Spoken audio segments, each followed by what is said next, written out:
Chapter 18. Late in the afternoon on the last day of the month of Abul, Daniel, looking up from his work, saw a figure hurrying along the road, an unfamiliar figure, muffled in a heavy turban and moving with haste that warned him of trouble. He put down his hammer and waited. It was only when the stranger entered the shadow of the doorway and pushed back the turban that he saw it was Thacia. Who could have imagined that Thacia could look like this, stricken, gray-faced, the wet hair clinging to her forehead?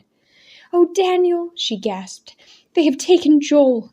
"The soldiers?" "Yes. Oh, I knew from the beginning that this would happen. What can we do?" "I knew it too," he thought, with a wave of sickness. "Where is he?" "In the garrison. He didn't come home all night. This morning I went to the harbor and couldn't find him. I didn't know what to do, so I went to Kamul, and he managed to find out. They have been suspecting the centurion's kitchen slaves. Yesterday 5 slaves were flogged, and when Joel came to the door, they took him." "Did Kamul find out any more?" "They're sending some prisoners east in the morning. They've sentenced Joel to go with them." "Does that mean the galleys?" "Daniel, Joel could not live in the galleys. He's—" Through his own horror, Daniel saw that the girl was close to collapse. Numbly, he reached out and touched her shoulder. "Rosh will have planned for this," he said. "He will know what to do."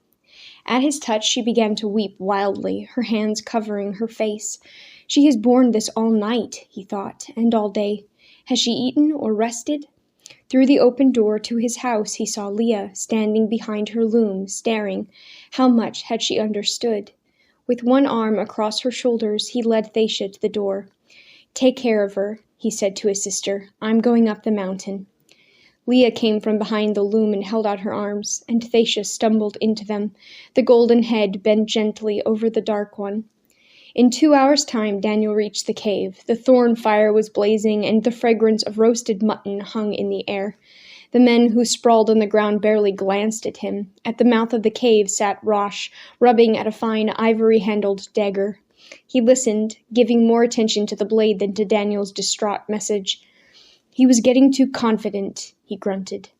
"They can't know who he is," Daniel urged. "Joel would never let them know his father's name. They'll think he's only a fisherman. They won't be looking for an attack." "Attack?" Rosh repeated coldly. "What are you talking about?" "If we move fast, we can surprise them on the road." "We? All of us will help you. You can count on us." "Speak for yourself," Rosh said. "It's not my affair." Anger exploded in a red blaze before Daniel's eyes. "Joel was following your orders," he shouted. "You're responsible for him." Rosh still rubbed at the steel. "On this mountain, every man is responsible for himself. That holds for Joel." Daniel held back his rage. "Listen to me, Rosh." He struggled to speak reasonably. 8 of us took Samson. "From the Romans? Use your head. We took Samson from some scurvy traders. Roman soldiers, that's another matter." Desperately, Daniel tried a different tact. "Joel is important to us," he urged. "Important? He was stupid enough to get caught. You think I can spare 8 men, or 1 man for that?" Daniel's control gave way. "You'd just use him and then let him go? Without even a try?" Rosh squinted up at him. "I've warned you before," he said, his voice ugly. "There's a soft streak in you.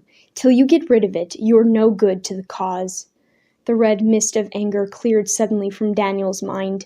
He looked at the man who had been his leader. He saw the coarsened face with its tangle of dirty beard. He saw the hard mouth, the calculating little eyes.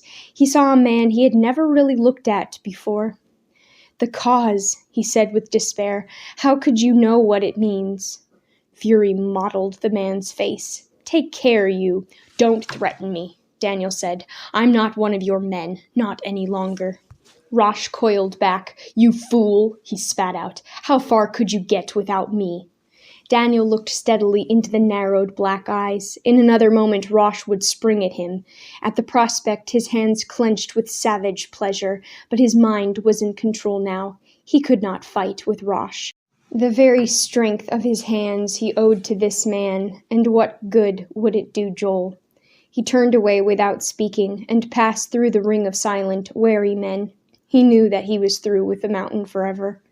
As he went down the trail, footsteps came pounding after him. Daniel, wait! It was Jockton. What are you doing? I'm going to get Joel. By yourself? No, there are 19 of us. 20, said Jockton. He had drawn himself up to his last skinny inch. Let me go with you, he pleaded, before Daniel could refuse. Daniel decided quickly. Come then, he said. You can't be worse off. Even in his haste, he felt a sharp disappointment and regret. He had hoped that the footsteps were Samson's. He would have liked to say goodbye to the big man, to clasp the man's hand, to try to tell him not to watch any more. But this too he must put behind him. He and Jockton had the trail to themselves, but as he went down, the uncanny feeling grew on him that someone was behind. Had Rosh sent someone to follow him? Time and again he whirled about, but he could see nothing. His skin kept prickling. He quickened his stride till Jockton was running to keep pace. In the watchtower, 12 boys waited in the darkness, making no sound. One by one, others crawled through the field to join them. Kemuel had summoned every boy in the city. What is Rosh going to do? They greeted Daniel, their faces sober. They read the answer in his silence. Nothing? Nathan cried out, incredulous. After Joel has... His voice broke. The others stared at Daniel, too stunned and angry to speak. I have failed them all, he thought. They trusted me. What does it matter? Kemuel suddenly lashed out with scorn. We don't need your Rosh. You're a great leader. We'll do without him. Tumult exploded in the watchtower, anger flaring instantly into new hope. Wait! Daniel silenced them. Let's have one thing clear. Maybe some of you think, as Rosh does, that every man answers only for himself. We answer for each other, Nathan spoke swiftly.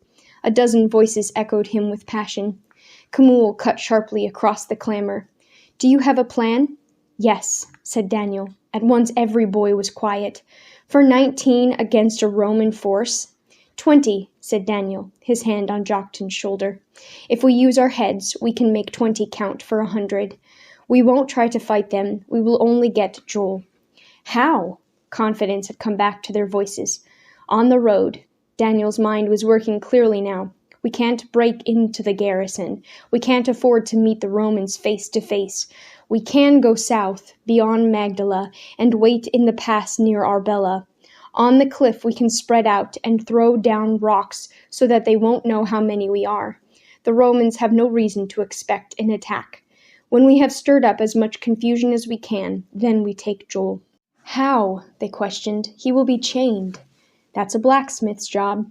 There was a silence. One cannot do that alone, said Nathan. I'll go down with you. Before we go on, said Daniel, we must have a leader. Up till now, we have all been equal. We have already chosen, said another boy. You have always been the leader. Not by a vote. There's no need to vote, said Nathan. Does anyone here question who is our leader? Not a whisper challenged him. Then you will obey my orders, said Daniel sternly. He felt no pride or glory that he was their leader, as he had once dreamed, only a cold heaviness. The time has not come to fight the Romans, he told them. We have no right to waste lives that are needed for the cause, even for Joel. You are to stay on the cliff and distract the soldiers while I free Joel from the chains. Then you will all retreat as fast as you can. I don't think the Romans will follow. They'll be leery of a trap. This time they kept silent, not questioning his command. Take all the weapons you have, he ordered. We'll start now and find our place. He hesitated, feeling awkward but compelled to speak. Joel is the one who has always read us the scriptures. Now we'll have to remember the things he has read. Judas and Jonathan and Simon went out with a few against the enemy. We can do it too. The same God will strengthen us. In the darkness, each boy reached out and clasped the hand of the one nearest him. For God's victory, they said together solemnly.